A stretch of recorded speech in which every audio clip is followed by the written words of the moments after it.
and welcome to the fourth in the series of our culture sprints, which are part of the Creative Challenge series. This is brought to you by LSE Generate, Manifesta, LSE Cities, Shape and Aspect, a huge and amazing community bringing you this series today.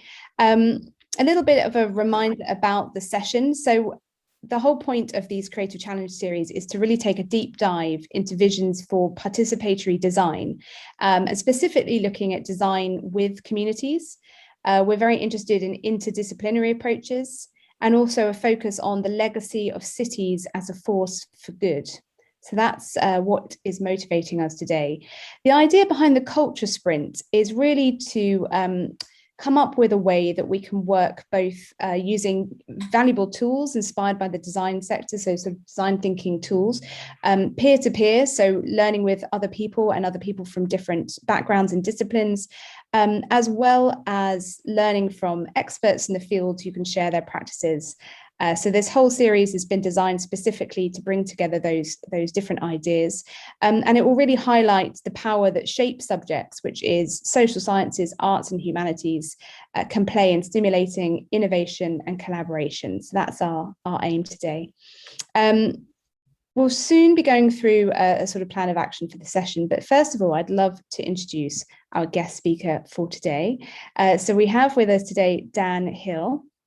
Now, Dan's bio is so inspiring to me that I'm going to read it straight as it is, because it's got a huge volume of experience here. So Dan is Associate Director at Arup and Head of Arup Digital Studio. He is Strategic Director at Vinnova. Am I pronouncing that correctly? Vinnova? Vinnova, the Swedish government's innovation agency. He's professor at Oslo School of Architecture and Design. So Dan, you're a designer and urbanist, and you've had experience at Arup, the Future Cities Catapult, Fabrica, Citra, and the BBC. BBC thrown in there as well. Mm-hmm.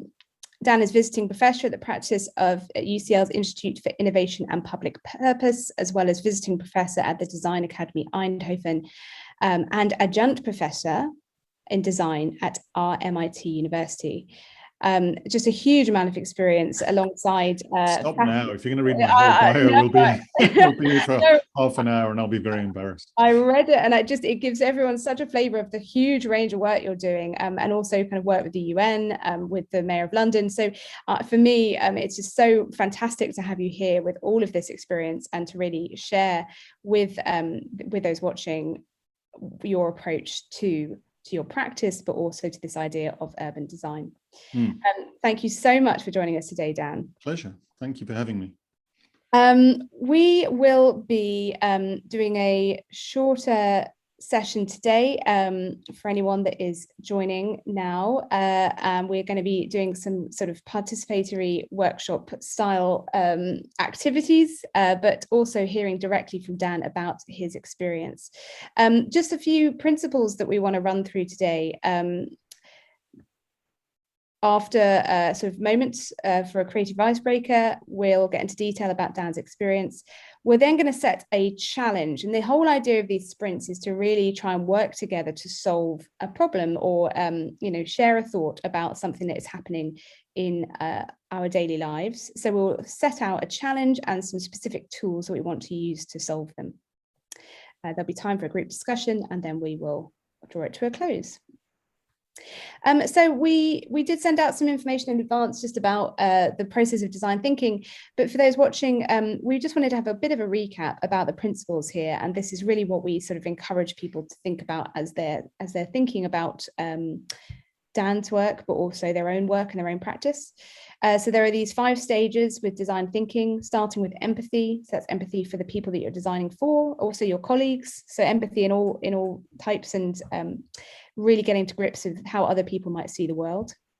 Trying to define a very specific issue. There might be many kind of complexities to the problem that you're trying to solve, but trying to define it so that there's something very much to focus on as a team. The ideation stage, which is my personal favorite. So this is the stage where you can throw huge ideas out. Nothing's a bad idea. Really kind of getting quite creative and thinking about lots of different ways that you might approach this. And we're designing it's really very much about trying to quickly get to some sort of prototype that you can test. So if you are a sort of designer of products, that would actually be mocking up a specific item. If you're designing cities, you might be sort of mapping it out, getting some visuals. If you're trying to design services, then maybe it's thinking about sort of ways that you can consult the community. But really the idea here is to very quickly try and get out there and listen to the people that you're designing for, and not being too stuck by a linear process. So if things that you learn at the testing phase don't add up to your suggested solution, it's about going back to the beginning and really thinking about the people you're designing for and other solutions that might be worth testing. Just some principles that we'll be working to today. So freeing yourself from your current focus. We're giving you permission to not worry about your daily lives and really just focus on the challenge at hand and listening to your peers and feeling inspired. Often you can get distracted by the detail of kind of reality, and we're giving you permission to free yourself from that for a short time.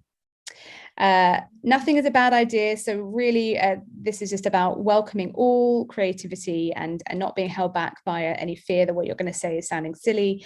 We really encourage people to be open and share anything that comes to mind, because often those can be the best ideas. Challenging assumptions. I think this is always a really helpful moment, is just to really think about where your idea or your thinking might be coming from. Perhaps it's based on something that was true a while back, but maybe isn't true anymore. Perhaps it's been influenced by something new. So really challenge your own assumptions to make sure that you've really thought about things from every perspective, but also critically from the perspective of whoever you are designing for or with. And finally, really important at the moment is to be realistically optimistic. So it's been a very hard time for everybody. As I said, it's easy to get bogged down in detail, but we want you to be as optimistic as possible. If you're having fun while you're designing, then you're going to come up with some great ideas for everybody. So optimism and positivity is really key. Just stop sharing there.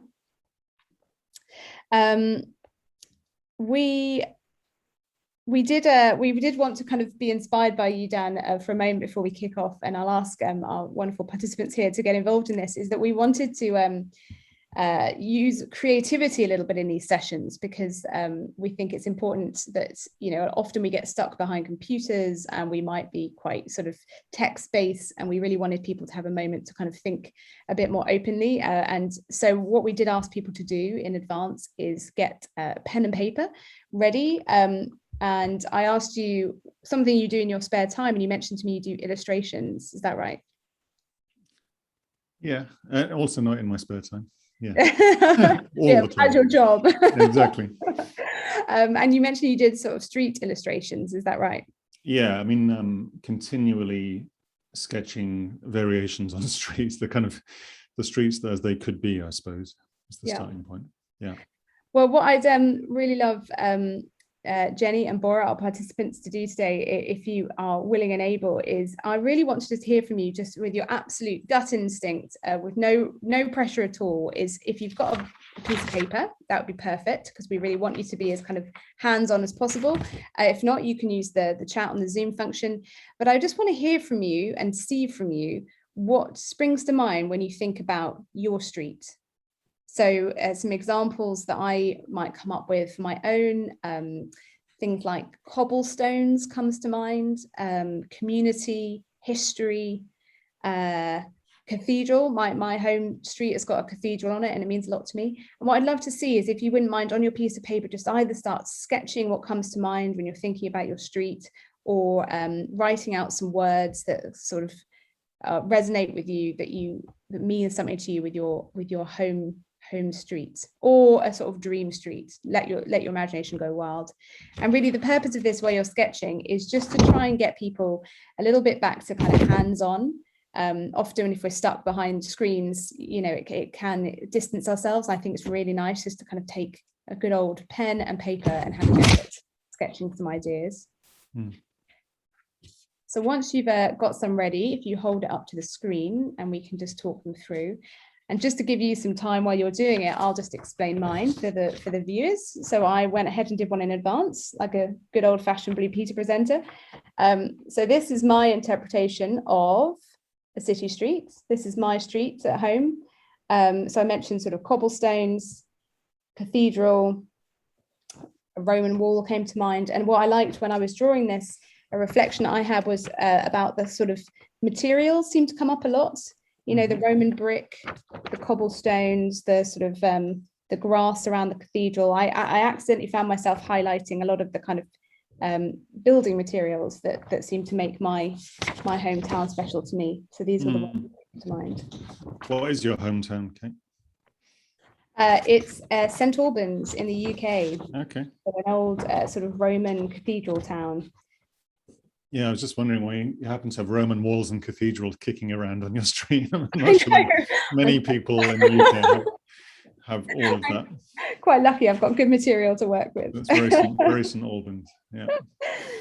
Dan, do you have anything to hand you could share in terms of illustrations? I was just looking through my notebook actually, which is just this, this thing that I scribble all my work in, and a lot of it is just like full of lists and text. But then there's one thing I found. I realized that this was to do with how do we charge electric cars? So it's kind of a very dull question, but I'm trying to get at then different options for that. So there's just like little moments of street corners there, for instance. So I'm just trying to see, instead of a petrol station, can you have just a charge point connected to a building, but then there's like a flower shop there or something. So it's kind of like a garage or a petrol station, but clearly it's about electricity and shared cars instead. So these are just sort of, again, every few pages, there's another kind of scribble. I'm not even sure what this one is, but that's another one there.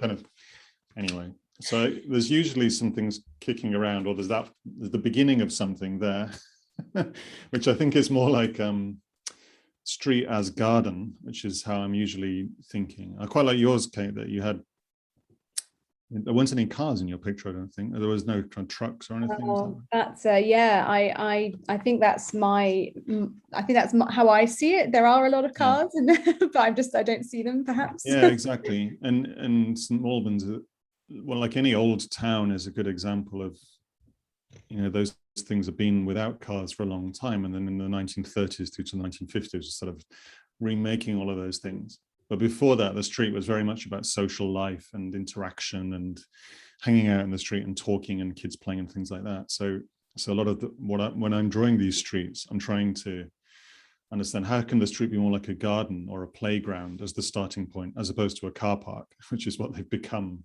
perhaps.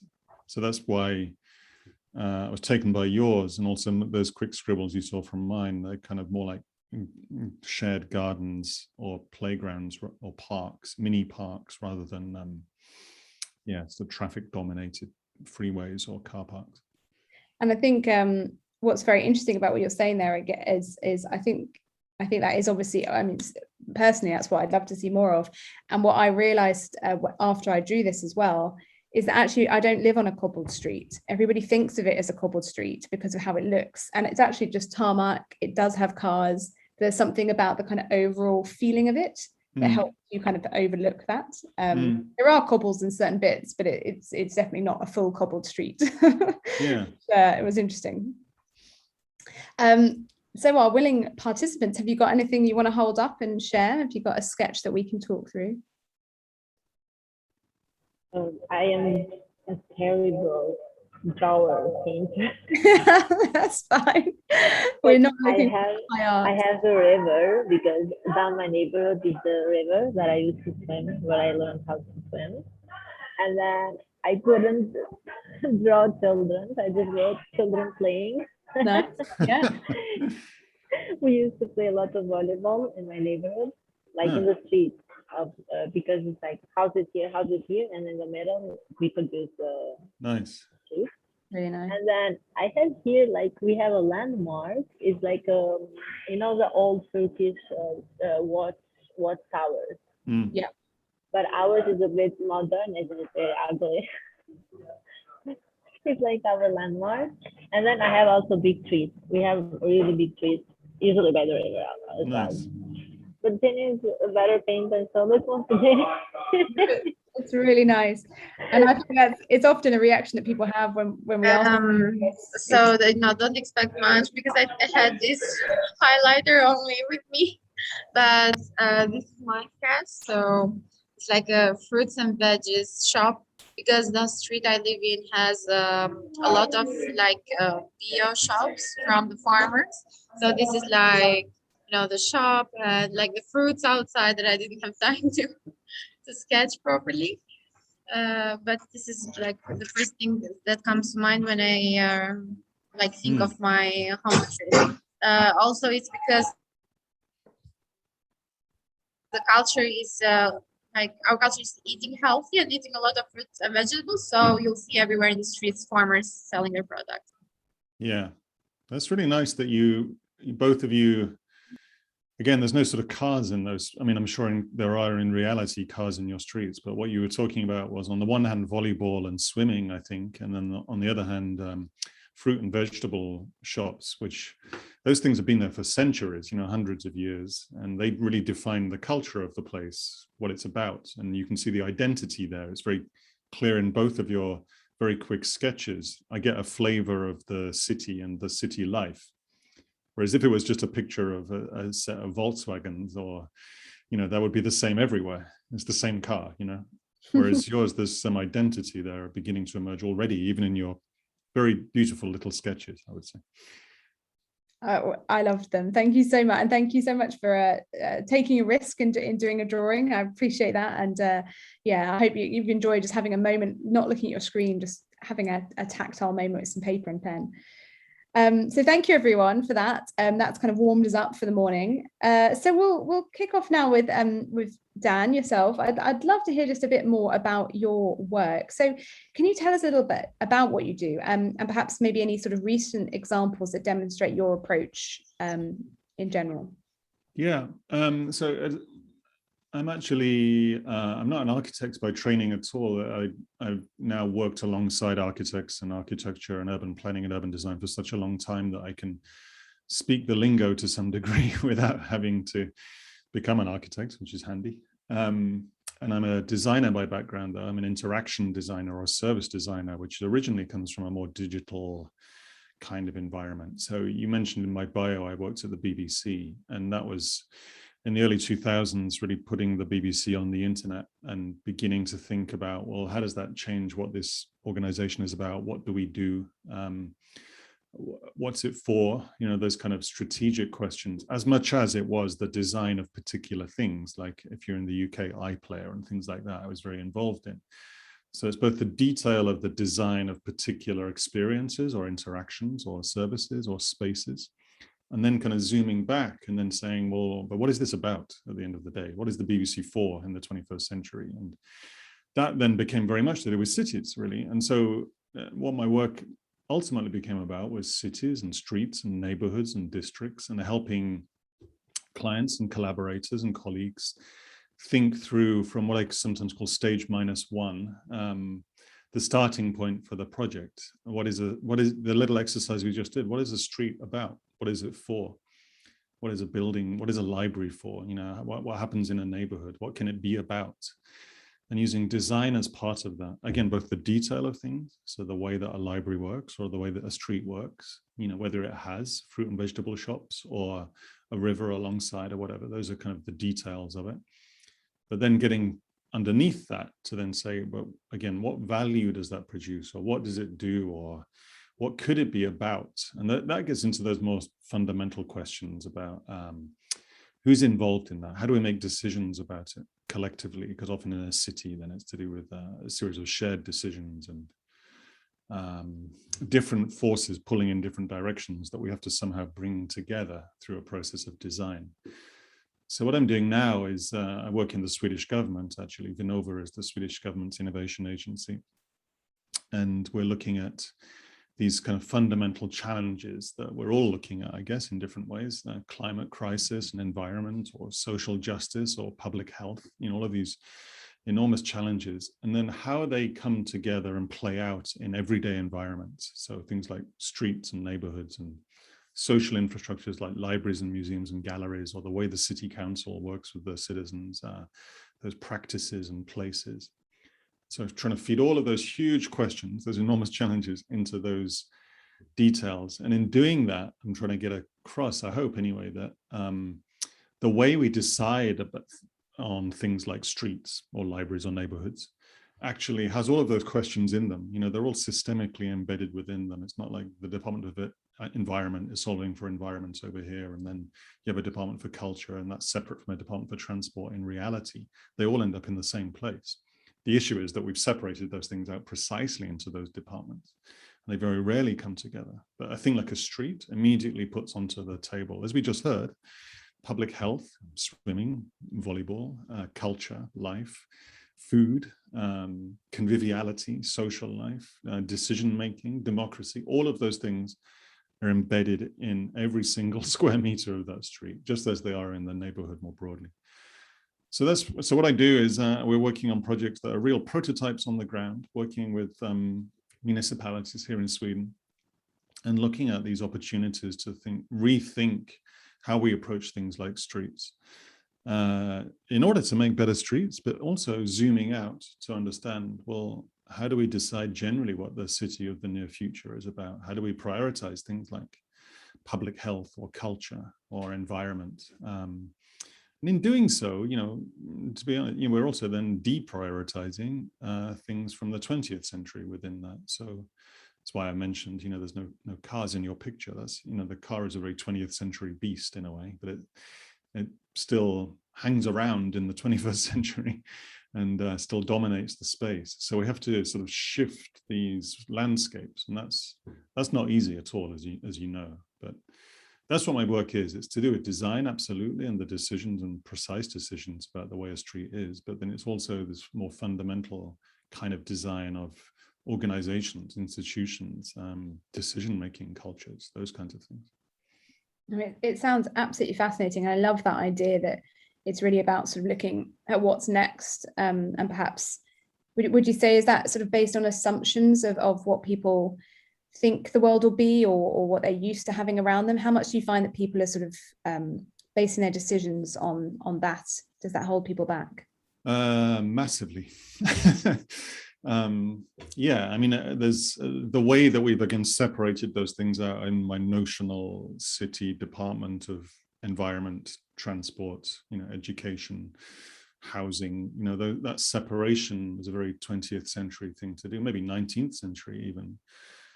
And it maybe made sense at the time because we were building cities and having to build things like roads or, you know, factories and school systems and all of those things. So we needed that kind of almost like single-minded focus when we're lifting our building cities in the 18th and 19th and 20th century. It's just now that our challenges are all shared and complex, and we have a greater understanding that these things are systemic and interdependent. So you can't separate really in reality education from environment or housing from transport. I mean, it makes no sense to do so. And I think, you know, the everyday experience of cities is that people instinctively understand that. When they're walking through a market, they're not thinking, oh, now I am in the Department of Markets, and then if I walk into the street, I'm in the Department of Transport. You know, it's all a continuous system, a continuous set of experiences. So when you do projects and you really talk to people or get people engaged, I mean, people on the street or policymakers or whoever, if you pull them around those shared experiences and systemic challenges at the same time and begin to test and prototype ideas in reality, you see those assumptions fade away quite quickly. And we can understand, well, yeah, of course, this is about participation and health and environment, and you know, all the same thing. But the assumption is that we have this mechanism that we organized bureaucratically, and each of those has their own logic. You know, the logic of the transport department is often that the number of cars just increases, you know, in line with the population, as if it's like almost like a law of physics. And it's not, it's just a choice. You know, you can completely separate those two lines. You can, Transport for London showed this a long time ago with the congestion charge. The population of London carried on increasing, but the number of cars went down, which was unhooking those two lines was really powerful. But here, I'd say even in Sweden, in the transport department of the national government, their projections just show cars going up forever. I mean, it clearly can't happen like that if we're going to solve some of these challenges. So we have to change the assumptions or make clear that they're assumptions, and then say, but are there other scenarios? And that's where design is particularly, useful, I think. It doesn't solve anything on its own. It's no silver bullet, right? But one thing it can do is it can make clear there are other possibilities, and they could look like this. Pick this scenario, this scenario, this scenario. And that's something then we can have a discussion about. So yeah, flushing out those assumptions is a huge part of my work. And it doesn't mean that I have, sometimes it's not like I have my own assumptions, of course, but my job is to create scenarios that enable people to kind of collide all of these things together and to see, well, there are other possibilities. So which one do we want? Do we want a street where kids are breathing clean air and swimming in the river and eating local fruit and veg? Or do we want a street which is a parking lot? You know, they're both possibilities, right? They're actually hard to do at the same time, actually, as well. Just why this is why it's complex, but they're both possibilities. So if we put them both on the table, then we can have the discussion. But if they're not on the table, it's the parking lot, which is what we had before, just sort of continues into the future. And so we're interested in these workshops, in this idea of cities as a force for social cohesion, which sort of makes it sound like the city is the one doing the work. How do you see that? Is it the city? Is it the people? How are those two things interrelated?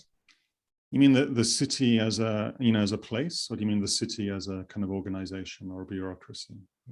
Well, I think that's one of the questions. Again, it's probably both, I would say. It's a kind of, because it will be both sides of the coin. But it's how do you see the role of the city in either interpretation as actually having that positive force? Yeah, well, I think potentially hugely positive, and I draw a lot from thinkers like Richard Sennett there, who just talks about the city as a kind of public good in those terms, in that at a very basic level, the city forces us to encounter people that aren't like us and still live together, and so that's immensely powerful. In a non-urban organization, you could have a village over here that never talks to the village over here, and it's fine. They can be hundreds of miles apart. But in a city, by definition, you're encountering people that are not like you and still getting on. If it's a good city, you're still working together, you're still making something, you're still interacting, your kids are in the same kindergarten, you're sharing the same bus ride, you're going to the same market, and you can be completely different kinds of cultures and identities and so on. That's immensely powerful, it seems to me, because it really, it's understanding our sense of collaboration as a way of being deep down within us somewhere. And so that's definitely an urban thing. I'm really actually interested, this might be a sideline, so forgive me, but there's something here about also nature generally, which we are, part of nature, just another species in a sense, a particularly destructive one, but anyway. And I was reading over the summer here a book by Susan Simard, who's a tree scientist, and she's looked at the way that trees work together, and not just trees, but fungi and forests generally, and all of the things within that pretty much. And that it's hugely collaborative. It's not competitive at all. And she pointed out in a way that Darwin's Origin of the Species had this very strong kind of, survival of the fittest kind of competitive metaphors within it. And she says that, at the time Darwin knew that wasn't the only way that nature works, right? There was also immense collaboration going on. But because it was landing at the time of the rise of Adam Smith and capitalism and so on, the survival of the fittest story was the one that came out there. And maybe mammals are a bit different to trees, but still. Her work on forests is just amazing, because she shows, different species of trees working together, sending information to each other. If one tree gets sick, the other trees support it. You have the mother tree looking after all of these seedlings over multiple generations. You have a spruce helping out oak, helping out birch. I mean, it's really cross-species collaboration, and it's a completely regenerative growth model, as in it's never too much growth, for instance. It's always just the right amount of growth. And that's kind of built into this collaboration. So I'm really interested in, cities and forests, because they're both natural in this sense that I'm describing. If you see, we are nature as well. And collaboration is then at the part of that, or cooperation and people working together. So in the best city environment, you have many, many diverse different groups of people. getting on, working together, understanding each other increasingly. And it turns out that is also how a lot of nature also works. So it's really powerful to move with that idea. And then finally, I asked you about the city bureaucracy and the organization of that, because their job in a way is to, in a democratically elected context of cities anyway, they're the only people really legitimately looking after the long term of the city. That's kind of their role there. And they do that on behalf of the residents and the citizens and so on. So they have a very powerful role to play in terms of steering and thinking about how does this collaborative environment I'm describing, how does that continue into the future and continue to evolve and adapt and change. And that's something we know that cities also have within them. They're constantly changing and adapting. They're open in that sense that, again, that Richard Sennett and Saskia Sassen would talk about. So yeah, it's a very powerful, very positive force if it has this sense of open, adaptive, and collaborative change built into it. And yeah, it really could be one of the, a public good in the best possible sense. Yeah. And I'm interested in your perspective on then how to engage individual citizens or groups of citizens in that process. So what do you see their role in it, from a kind of practical sense, I suppose? How does that work? Well, I mean, people make the city in that sense, in this model anyway, as in a city isn't something that's done to them, and it's not something that's planned on their behalf, and it's not even something you might get consulted about, like, how do you like my new freeway? It's something that's far more participative, engaged, where, well, in many cases and instances, we could have citizens actively engaged in these decisions. And so by which I mean, there's a kind of a famous ladder of participation by Sherry Arnstein, I think, from 1969, and it sort of talks about sort of at the lowest level of that is a kind of just being asked about something, or I guess actually at the lowest level there is no asking at all, which is how things maybe used to be in the 50s and 60s. Planners would do things to cities, and you would find out later. And then as you move up the ladder, you have more and more consultation, but often that consultation can just be a kind of amelioration. It's like, yeah, we did check with people and they did. No one complained too much about the freeway, so we did it. But as you move up the level of the ladder, you end up in ownership, really, which is the most powerful level. So in the street projects we're doing here, we're really trying to test, can the streets design the street? Can you have the street itself, as in the residents of and the users of the street, defining what happens there? So if they decide it should be 200% more garden, and let's say take away 5 parking spots, and we start planting trees there instead, that's up to them.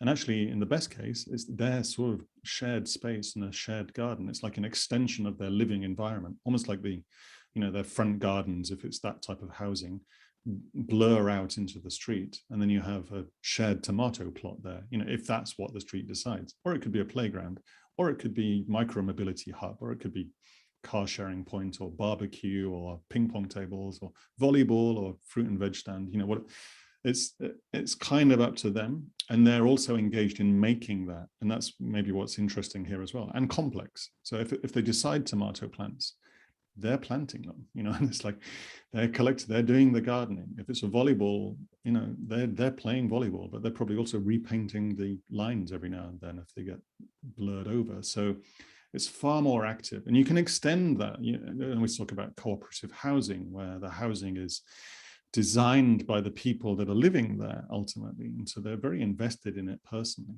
Or it could be energy. Increasingly, you have localized energy like microgrids, which are owned by the people in the housing block. Solar cells on the roof, battery in the basement. It's kind of, this sense of ownership is really changing potentially. And there's lots of pitfalls in that. And of course, there's loads of critique for sure. Absolutely. Not everybody has the time to plant tomatoes, of course. That's a very privileged position. So we have to then work hard to make it socially equitable and to give people time to care for each other in the streets. That means a real reorganization of the way we think about these things.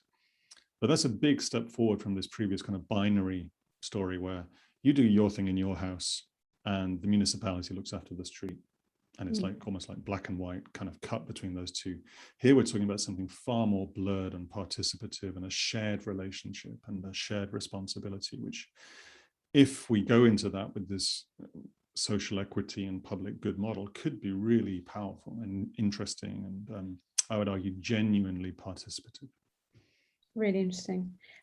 Bora, you have a question? Yeah, go for it. What would you like to ask? Yeah, I have two questions.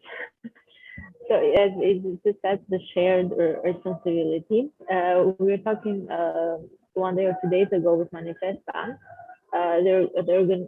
They're working in Pristina right now in Kosovo, in public spaces. And I was telling them that when we were under Yugoslavia, because I'm from Kosovo, the public space wasn't ours; it was the state. And in Yugoslavia, we were minority, so we should take care of our private lands, but the state does whatever they want for the public spaces. And so even though I wasn't born during this Yugoslavia, this mentality was passed down. Yeah. And now it's too hard for people to maintain the public spaces. And what would be your suggestion? How to cultivate this mentality? Like what strategies to use, or how should we? No, I mean, this is the question. And there's no because right now you're working with there's no single answer to this, but I think it's really powerful what you said, and I sometimes draw from there's an architecture firm called DAAR, and Sandy Halal and Alessandro Petti, and they refer to this old Arabic idea called al-mashar, which was a way of organizing agricultural land. And so it was like a shared space for farming and planting crops. But al-mashar was then like a legal definition of the space. And it only existed if people were actively doing something with it. So if you were actively planting it and engaged in that, then it was in al-mashar, it was in this shared condition. And if it wasn't public and active in that sense, it stopped being in that condition. And I think this is where we need to reframe our thinking of public space and say, so it might technically be public space on the books, like sits in the state's assets. We have lots of this space like this in Sweden.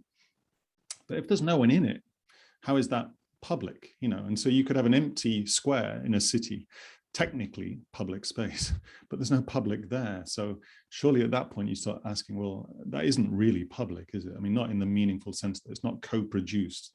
And so they would say al-mashar has to be actively produced. You have to be actively engaged in making it, and that's genuinely public. It's that much deeper level of engagement. And then you stop this kind of, okay, the state does this and I do this. Because that feels to me like the way we've been in the past, and a bit of a dead end. It sort of doesn't really make for a more engaged sense of collaboration in the city. It doesn't really force us to engage with each other, for instance, or have the difficult decisions about shared space and shared resources. So meaningfully, I think we have to sort of get away from this. It's almost, this kind of standoffish relationship where I stand over here and you stand over there and we agree not to talk to each other. In this other model, al-mashar, we have to collaborate and we have to work out, and we say, okay, the city maybe if it snows, I can do a bit of the snow clearing outside my house, but I can't do the heavy stuff in the street, so the city has to do the heavy stuff. There's lots of examples of this. Arnold Circus in London, which is a little kind of a community in Shoreditch. They figured out a while ago how do they look after these kind of shared spaces, and the community said this was agreed in a contract that the community will look after the everyday tidying up of the place, like sweeping the leaves is something we can all do. And then the council comes in every couple of weeks and they do the heavy work, like the real maintenance that individuals can't do. And it's that kind of balancing act there. It would be really powerful. It's a much more engaged. It means we're having a meaningful conversation. It means you're talking to your neighbors, So yeah, I think it's a really great question. And particularly in certain, in different cultures, it plays out in different ways. In the Nordic and Eastern Europe, it can be quite kind of binary. In Southern Europe, various reasons, the street is more of a contested space. It's more alive with people. Maybe that's weather, but it's also culture. I think there's clearly a lot that can be learned from sort of keeping your eyes open to all of these different examples and the different places from around the world. I mean, I certainly found that I'm currently in Amsterdam. I normally live in London, and I was looking out the window, and a whole family were out on the street on a Saturday morning just cleaning up. And I couldn't, with my sort of British vision of the world, I couldn't figure out what they were doing. And it took a while for me to, oh, they're just helping, they're just clearing up, you know, and it was clearly an activity that they do every week.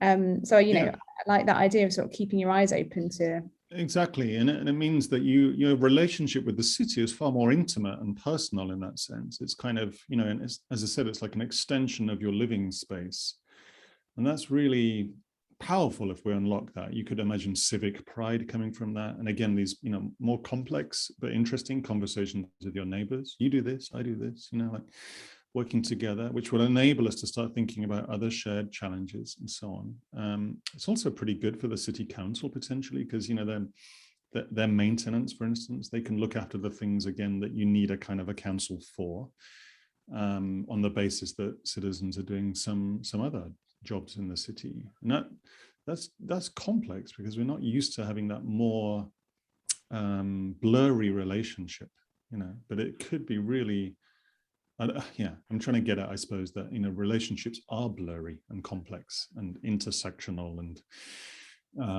you know, just many more diverse relationships, instead of this kind of black, white, council, citizen, you know, kind of legal, illegal. It doesn't really, those are really too blunt for the challenges that we're facing now.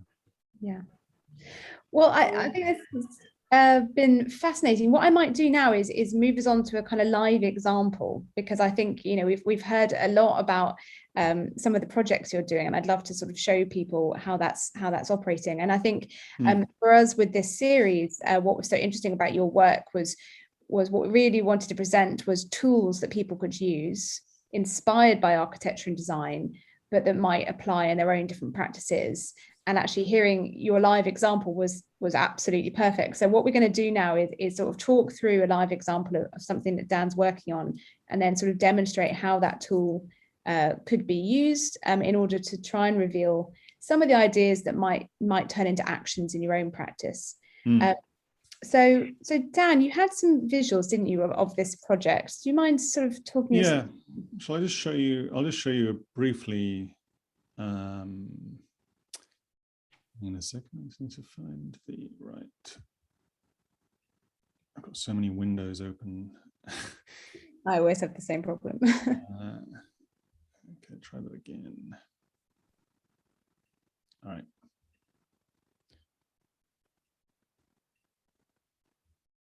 Do you see my screen? Yeah, okay. Absolutely.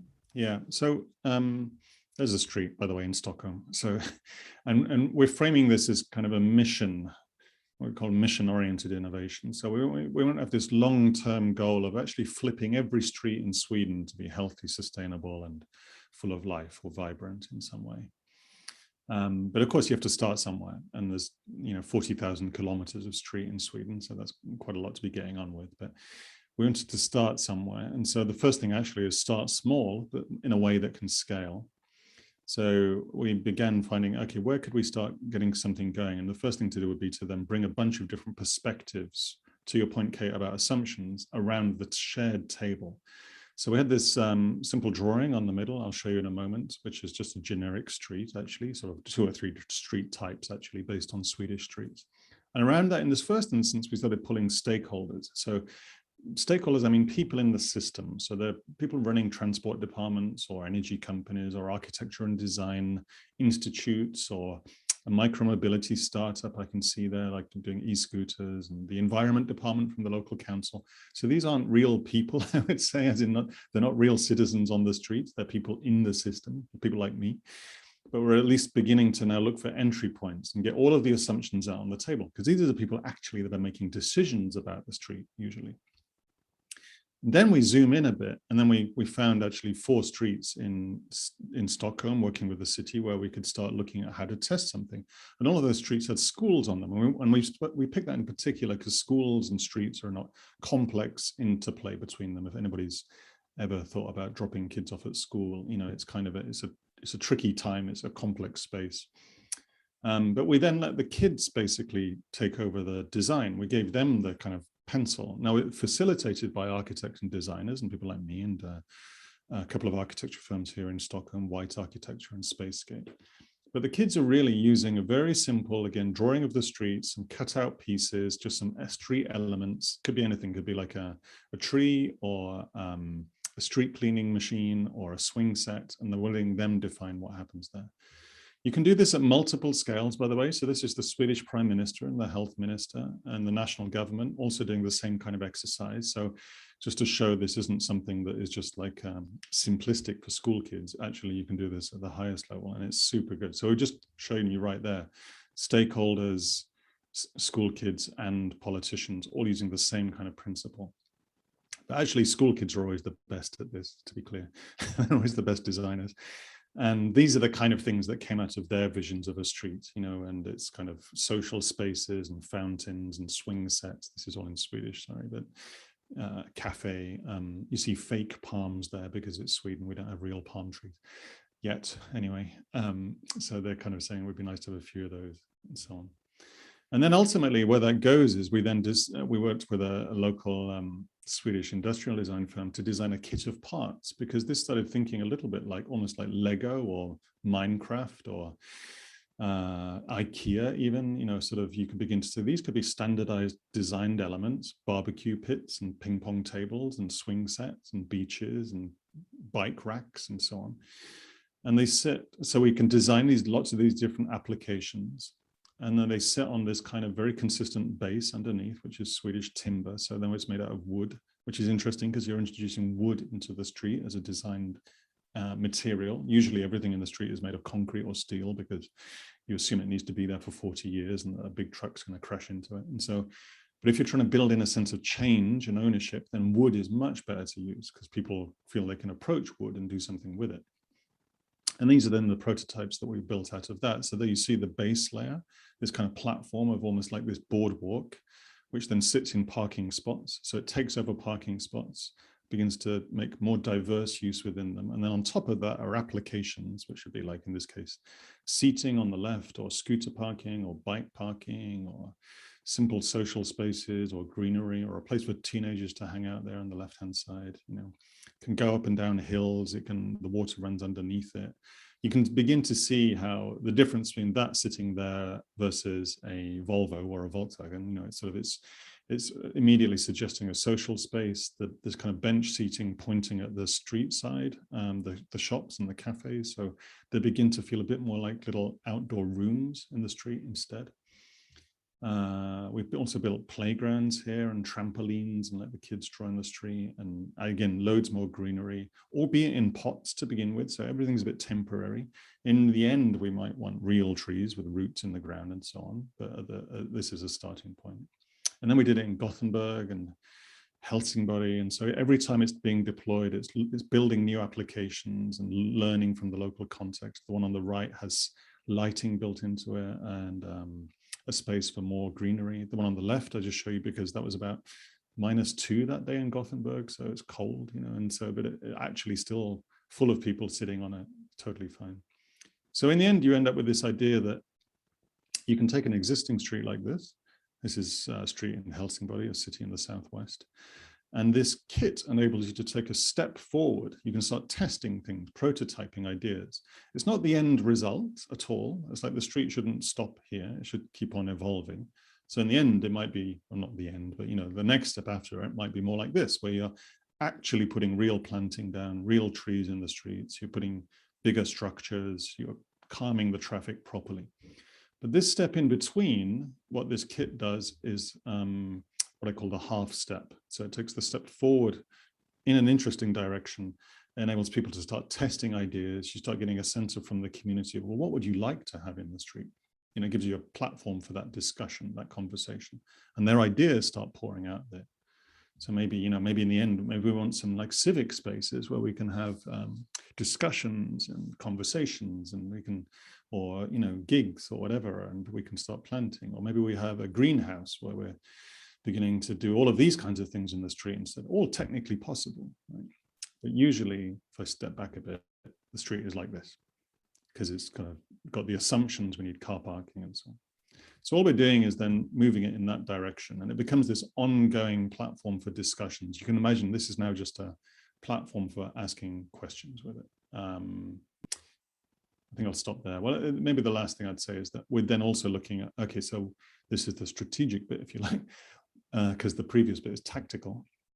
So the strategic bit starts coming in. So in two ways. One is, what kind of value does that produce? So all of this big white text here is just saying that these very simple wooden interventions start unlocking biodiversity, environment, maintenance, physical activity, learning, social fabric. If I zoom into it, if you're reducing traffic noise, actually we know we have plenty of research that shows that increases bird song and species of birds becoming more diverse. If you do that, people are healthier in numerous ways. Their mental health improves, they recover from sicknesses quicker, all of this sort of thing. All of this research exists, and it's never really used to drive traffic design, as you can imagine. So everything, retail does better if you take cars away. It's not what retailers think, but there's so much data that is out there. Social fabric increases, kids learn better. Obviously people are healthier, the environment is clearly better, so you're reducing carbon emissions and noise and all of that kind of stuff. So we're starting building this value model, a much richer toolkit for understanding why would you transform the street in this way? And that asks this deeper question. So what is the street about, really? Is it about current assumption? How do we get 1,000 cars per hour along it safely? Or is it about the street can produce biodiversity and social fabric and environmental qualities and conviviality, social interaction? And we do that with, I think I'll stop sharing actually.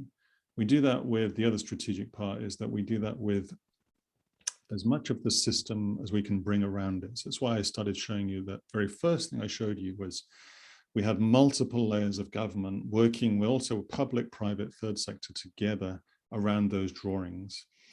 And that builds the DNA of the projects from being just a tactical thing that's just done by one of those players into all of us saying, okay, we're all implicated in this thing called the street.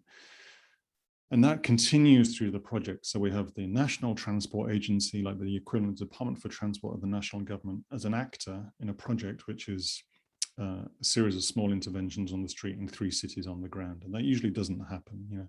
We have Volvo's car sharing company as a sparring partner in the project. Again, they're not usually involved in something which also includes the municipality. So you have the kind of system in play behind it. So you can then think about, well, how would this scale from 5, 10, 15 streets to all over the country? You're building the sense of the value of it, and therefore you're beginning to think about the decision-making cultures and the tools around it. And crucially, though, you're doing it through prototypes. So real on-the-ground learning. And the feedback from residents so far, by the way, has been, like 75% in favor of these changes, which is pretty good given we're taking parking space away, which usually, you get death threats if you do that kind of thing usually. So and what they're asking for is more greenery, more social space, more options for, bike parking and scooter parking and things like that. So it's got this kind of prototyping, tactical urbanism kind of feel, but it's also got this strategic, bring the whole government along with you if you can, kind of strategic sense at the same time. I mean, I think that's so interesting, because I think that's, from these kind of discussions, I think that's the bit that people focus on a lot, is how on earth do you go from something that's an intervention on a street into something that's going to change our whole world around us. Yeah, super hard. I'm not saying that we've got some magic formula here at all. I think it's hard work. It's hard work. But the sensibility to go into it with is understanding of doing tactical and strategic at the same time, and that's keep trying to bring the system elements into play whilst demonstrating and getting something going on the ground. Because if you get stuck in the strategic stuff, you can just be doing drawings and having meetings forever.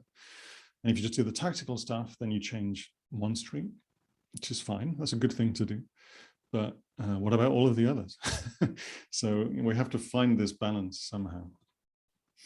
What I'd really like to sort of move on to is having a think about how some of those tools and approaches you're using could be applied in other disciplines, because that's the other sort of aspect that we're talking about today, is how can we learn from architecture and design, and how could something like this help with business or education. I'm just going to share my screen just to kind of show some of the elements that you shared with me of how you kind of physically approach some of this consultation. Yeah. So you have the map of the streets, and if Yeah. I'm right, the children or the Prime Minister were sort of picking these elements, exactly, placing them. And they were drawing as well and scribbling notes and, drawing arrows between things. And you really, there's a lot actually even before this step about just kind of getting people to lower their barriers and hierarchies. So, the way that these workshops are designed is quite careful in terms of trying to snap people out of their usual habits and behaviors. So drawing, as you said to begin with, Kate, was really powerful. If people are used to staring at spreadsheets and PowerPoint all day, suddenly to put this in front of them and say, you don't get to speak unless you draw. And it just, it doesn't have to be a good drawing, but you have to make a mark. And that gets people thinking spatially and what's related to what. It's not, again, in a spreadsheet, things are on separate rows and columns and you don't see the relationship. Whereas if you have a truck there that you just put there, it's hard to draw, like a kindergarten next to the truck. It's just sort of, it doesn't feel right. Yep. So and immediately you start getting a sense of that. We do other things as well, like making sure the coffee is nice and they have a walk outside and tons of things to just snap them out of their usual habits. But this format's really important because they start thinking about making marks on paper. They're thinking about the future. They're thinking about propositional stuff. They have a set of things to work with already, but they can add to that set. And it looks at the relationships between things. And they're doing that in a diverse group. So it's not like 5 transport planners on one table and then 5 education experts on the next one. It's one transport planner next to an education expert, next to a primary school teacher, next to a local politician, and so on. And that diversity is also crucial to having a diverse picture at the end of the day. And so I think that I've definitely heard some thoughts there already that I think people would apply in their own jobs or other sectors of. It's a little bit like we said at the beginning, it's sort of allowing yourself permission to take a bit of a time out to be creative. I love your point, that you get people out walking during these workshops, get some fresh air. Is there anything else about this process or your approach that you think would be valuable, say if someone was looking at it from a different discipline or a different a different big world challenge that they're trying to solve? Is there anything you kind of learned from these experiences that you think would be useful to share? And I do think a lot of things, there's this concept of social infrastructures, which people like Eric Klinenberg and many others have written about, Susan Lee Starr and so on, which are like social infrastructures are things like streets and markets and playgrounds and schools and libraries and swimming pools and housing blocks. They're like, they are the sort of building blocks of the world around us. The key thing is not to see them purely as buildings and as structures. Almost like architects sometimes fall into the trap of doing or are asked to fall into that trap on purpose, but actually to see them as living things with organizations and cultures and programs and so on. So a school is a combination of, yes, a building, but also clearly teachers and curriculum and the food that you serve and the way you organize the day and the atmosphere set by the head teacher, and all of those details are things that are designed. Now, they're not designed consciously sometimes, and sometimes they're not designed by professionals, but they're still designed. And so there are things, therefore, that can change. And within that, you have social questions, cultural questions, political questions, you have basic questions of infrastructures, so all of the questions around climate and health and all of those things, they all play out in the way that a school happens, or a swimming pool, or a street, and so on. Often I find that, I'm trying to kind of drag those big questions out of a very abstract world of, let's say, an energy policy for the city or an energy policy for the country, even, and say, well, how does that play out in our everyday environment? And that's really, I think, powerful for lots of different questions, as long as we understand that every environment, the way I'm talking about it, isn't just the architecture and the shape of things or the form or the materials, but again, the lived experience of it. And that's where I think design if we open up the way that we work as a discipline, has a lot to offer there. But equally, I think people that are stuck sometimes in very abstract conversations, they do manifest themselves in this way. It doesn't cover everything. It doesn't cover, tax policy and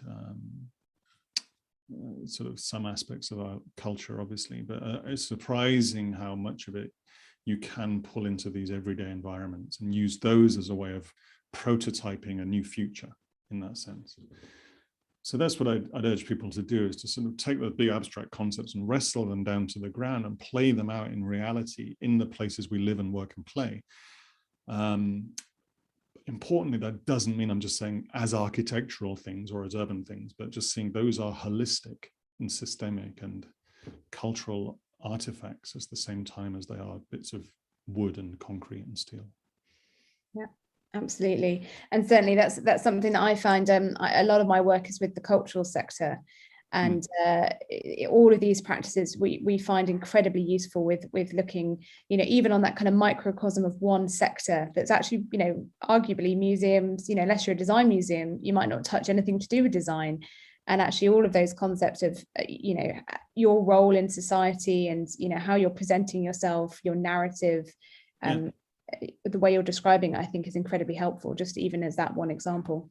Yeah, exactly. I'll just see if I can, just going to see if I can find a picture for you. 1 second, because I think, what comes out of that then is, if I show you some of the drawings that come out of those materials, if I can find one quickly enough, I'll be able to find it, sorry,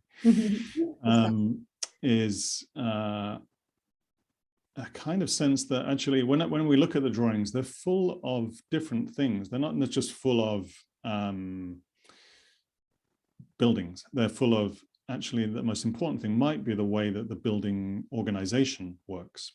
The kind of, is there a kind of a team there looking after the organization in some way? Is there a kind of here, I just found it now, finally.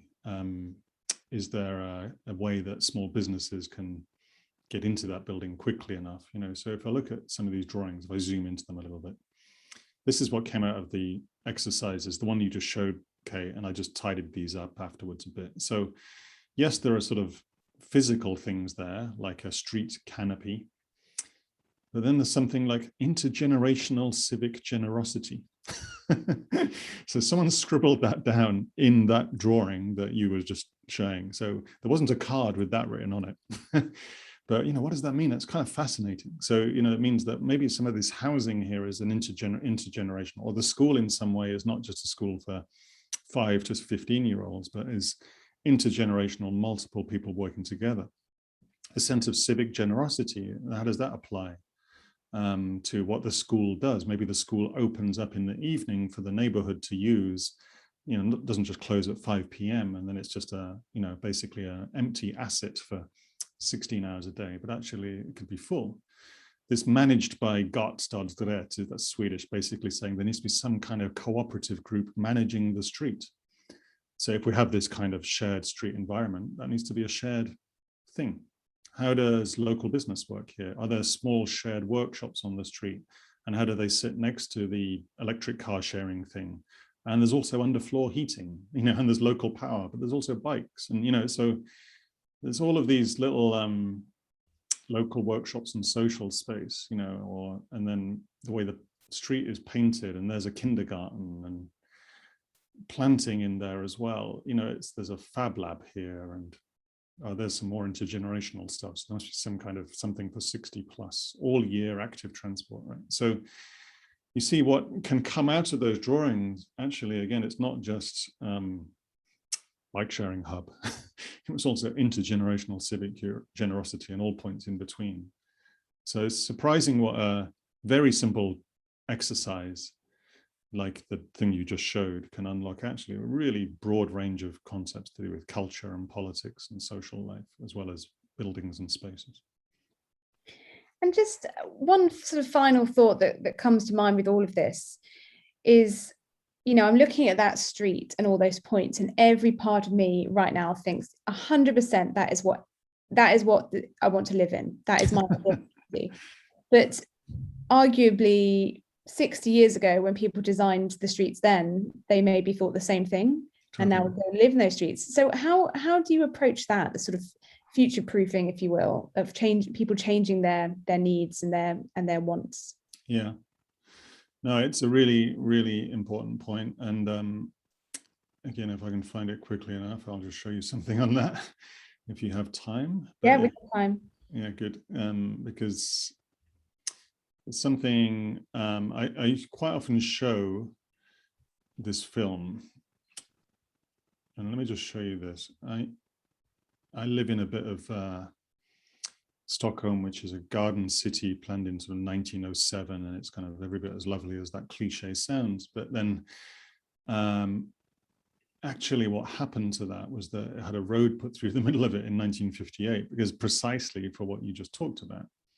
And experts making those decisions. And I'll just play this film. I don't know if you can see it, but just let me know. Is it playing okay for you? You can see that.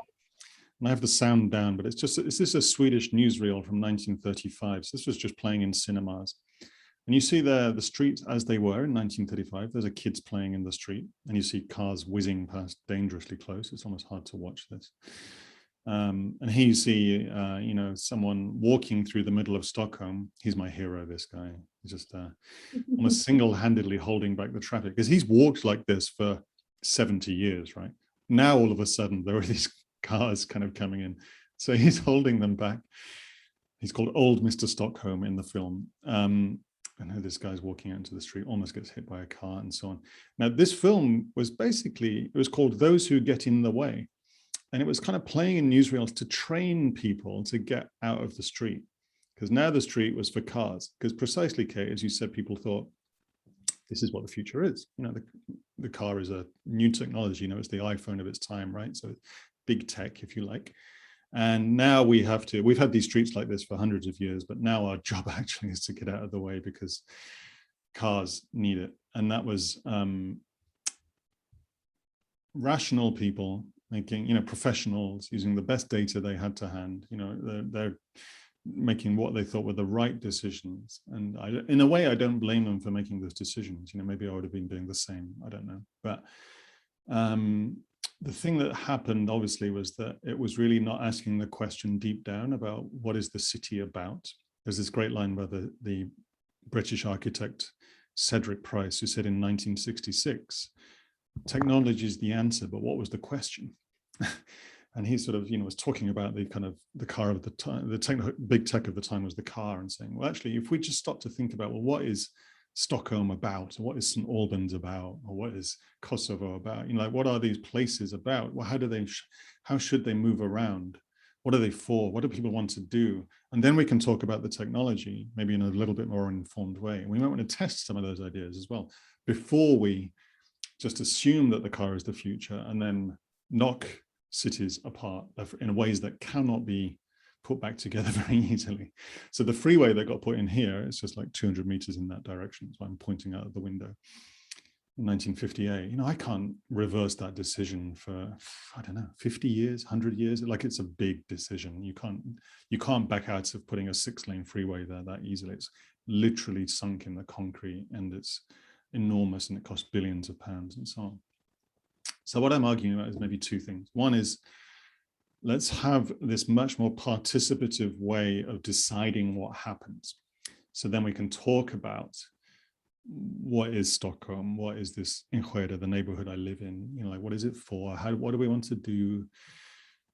We need to have that discussion. That will reveal a diversity of opinions, which means I think you're less likely to just flatten buildings and sink things in the road there. And then secondly, how do we build in this sense of adaptation and change? And that was, again, maybe what we couldn't do, I don't know, or we certainly didn't do from 1930 to 1980, when we were just flattening all of that stuff. All of that stuff went in concrete and steel, and that stuff sticks around forever, a long, long time. It's heavy and expensive, and it's difficult to change your mind. And the things I showed you were made in wood, and that's on purpose, because wood doesn't stick around, actually. Wood rots.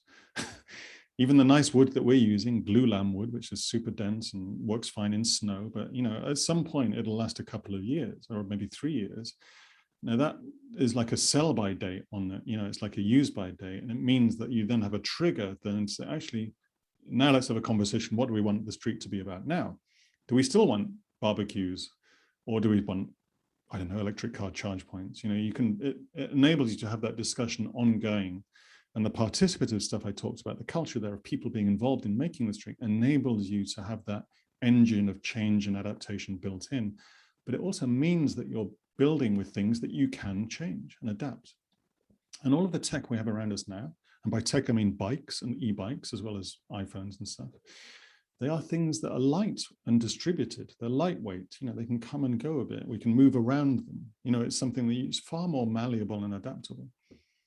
So there's a different kind of logic behind the city making here, both super participative, asking those deeper questions, and then using the technology of the time, which is more lightweight and distributed potentially. And it means you're less likely to fall into that trap, I think, of making the wrong decision in a way that you can't back out of it. And that was the issue that we had before. That's my hope anyway. Yeah.